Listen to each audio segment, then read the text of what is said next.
Price Lord, praise Lord, praise Lord. അനുഗ്രഹീതമായി നല്ല പ്രഭാതം. മോർണിംഗ് മന്ന സന്ദേശങ്ങൾ കേൾക്കുന്ന എല്ലാ ദൈവമക്കൾക്കും ക്രിസ്തുയേശു സ്നേഹവും വന്ദനം അറിയിക്കുകയാണ്. അനുഗ്രഹിക്കപ്പെട്ട ഈ നല്ല പ്രഭാതം, ഈ സന്ദേശത്തിന് വേണ്ടി നിങ്ങൾ കാണിക്കുന്ന എല്ലാ നല്ല ആമേൻ താല്പര്യങ്ങൾക്കും ദൈവം ധാരാളമായിട്ട് പ്രതിഫലം നൽകട്ടെ. ഈ മെസ്സേജുകൾ നിങ്ങളെ ആത്മാവിൽ ബലപ്പെടുത്തുകയും കർത്താവിലേക്ക് കൂടുതലായിട്ട് അടുക്കുവാൻ പ്രേരിപ്പിക്കുകയും ചെയ്യട്ടെ എന്ന് ഞാൻ ആത്മാർത്ഥമായിട്ട് പ്രാർത്ഥിക്കുന്നു. ഇന്നു മുതൽ നമ്മൾ പൗലോസിൻ്റെ റോമയിലേക്കുള്ള യാത്രയെക്കുറിച്ചാണ് നമ്മൾ ചിന്തിക്കാനായിട്ട് പോകുന്നത്.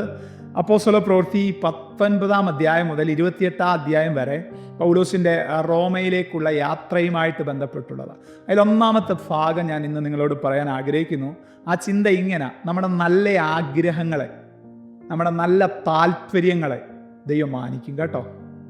ഒന്നുകൂടെ പറഞ്ഞാൽ, ദൈവനാമത്തിനു വേണ്ടി നിങ്ങൾ എന്തെങ്കിലും ഒരു താല്പര്യം, ഒരാഗ്രഹം പ്രകടിപ്പിച്ചിട്ടുണ്ടെങ്കിൽ, ദൈവനാമത്തിൻ്റെ മഹത്വത്തിനായിട്ട് നിങ്ങൾ ഏതെങ്കിലും നല്ലൊരാഗ്രഹം പ്രകടിപ്പിച്ചിട്ടുണ്ടെങ്കിൽ, എൻ്റെ ദൈവം എന്തൊക്കെ പ്രതികൂലങ്ങൾ അതിൻ്റെ മുന്നിൽ വന്നാലും സ്വർഗത്തിലെ ദൈവം അതിനെ എന്തു ചെയ്യും?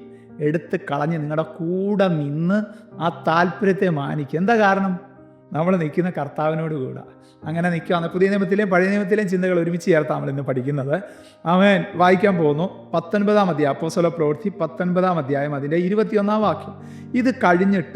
ഇത് കഴിഞ്ഞിട്ട് ആമേൻ, ഹല്ലേലൂയ, പൗലോസ് മക്കദോനിയയിലും അഖായിലും കൂടി കടന്ന് യെരുശലേമിലേക്ക് പോകണമെന്ന് മനസ്സിൽ നിശ്ചയിച്ചു. ഞാൻ അവിടെ ചെന്ന ശേഷം റോമയും കാണണമെന്ന് ആമേൻ പറഞ്ഞു. റോമയും കാണണമെന്ന് പറഞ്ഞു. ഇത് കഴിഞ്ഞിട്ടെന്ന് പറയുമ്പോൾ അതിൻ്റെ മുകളിൽ ആമേൻ ഒരു രസകരമായ കാര്യം കാണാൻ പറ്റും. 19 വാക്യത്തിൽ, ക്ഷുദ്രപ്രയോഗം ചെയ്തിരുന്ന പലരും തങ്ങളുടെ പുസ്തകങ്ങളെ കൊണ്ടുവന്ന് എല്ലാവരും കാണെ ചുട്ടുകളഞ്ഞു. അതിൻ്റെ വില കണക്ക് കൂട്ടിയാറെ 50,000 വെള്ളിക്കാശ് എന്ന് കണ്ടു. ഉണ്ടോ? 50,000 വെള്ളിക്കാശ് എന്ന് പറഞ്ഞാൽ എത്രയാണെന്നറിയാമോ? ഒരു വെള്ളിക്കാശിൻ്റെ വില എത്രയാണെന്നറിയാമോ? ഒരു ദിവസത്തെ കൂലിയാണ്. പോട്ടെ, 1,000 രൂപ കൂട്ടിയാൽ തന്നെ 50,000 രൂപ 1000 എത്രയാ? ആമേൻ. അതിൽ 5 കോടി രൂപയിലും വിലയുള്ള സംഭവം കൊണ്ട് കൂട്ടിയിട്ട് കത്തിച്ചു. വിഷയത്തിലേക്ക് വീണ്ടും ഞാൻ മടങ്ങി വരട്ടെ. നമ്മുടെ നല്ല ആഗ്രഹങ്ങൾ ദൈവം സാധിപ്പിക്കും. പൗലോസിനൊരു ആഗ്രഹം ഉണ്ടായിരുന്നു. എന്തുവായിരുന്നത്? എനിക്ക് റോമയൊന്ന് കാണണം. യെരുശലേമിലോട്ടാണ് ഞാൻ പോകുന്നത്, പക്ഷെ എനിക്ക് റോമയൊന്ന് കാണണം. ആ റോമ കാണാൻ വേണ്ടി അവൻ്റെ ആഗ്രഹത്തെ ദൈവം സാധിപ്പിക്കുന്നതാണ് അടുത്ത അധ്യായങ്ങളിൽ നമ്മൾ കാണുന്നത്. ഹല്ലേലൂയ. ആമേൻ. യോസഫിനൊരാഗ്രഹം ഉണ്ടായിരുന്നു. എന്തായിരുന്നു?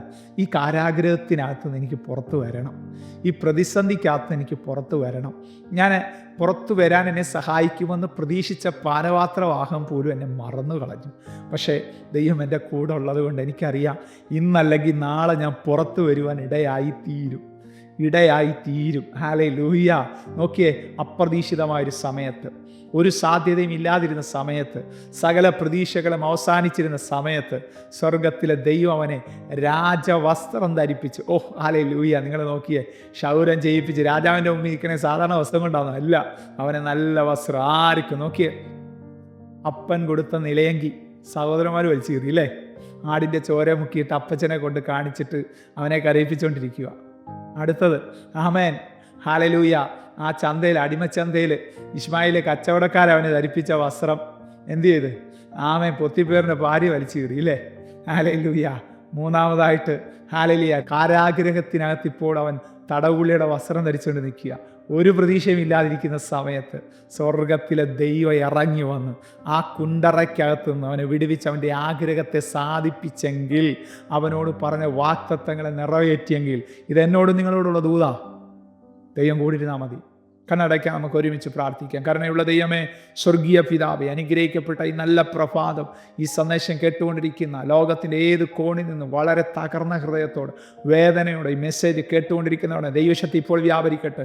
ആമേൻ. എളിവൻ പറഞ്ഞത് കേട്ട് അടുത്ത നിമിഷങ്ങളിൽ ജാഗരിച്ച് ആത്മമണ്ഡലത്തിൽ അവരതിനെ ഏറ്റെടുക്കുമ്പോൾ തന്നെ ചിലത് കുടഞ്ഞു പോകുന്നത് പോലെ, ചിലത് അഴിഞ്ഞു പോകുന്നത് പോലെ, ചിലത് ഉടഞ്ഞു പോകുന്നത് പോലെ അവിടെ ശരീരാത്മദേഹി മണ്ഡലങ്ങളിൽ ഒരു ദൈവിക വിടുതൽ കാണട്ടെ. ഒരു ദൈവപ്രവൃത്തി വ്യാപരിക്കട്ടെ. അഭിഷേകം ചലിക്കട്ടെ യേശുവിൻ നാമത്തിൽ തന്നെ.